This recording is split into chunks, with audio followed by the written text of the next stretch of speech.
The regenerating salt is required for the MELAtherm 10 internal water softening unit. The capacity depends on the water hardness. Should the filling level not be reached, a corresponding display notification will be issued. Acknowledge the display message with the fourth button from the right.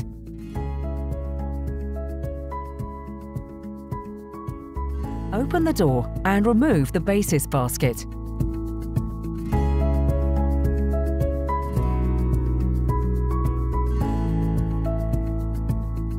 The salt container cover can now be opened. Please fill the salt container with regenerating salt using the filling funnel. Please use exclusively coarse-grained salt for regeneration.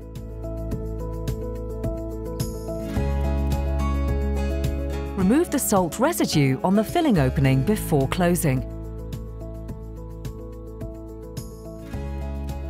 Then insert the basis basket without instruments and wait 3 minutes.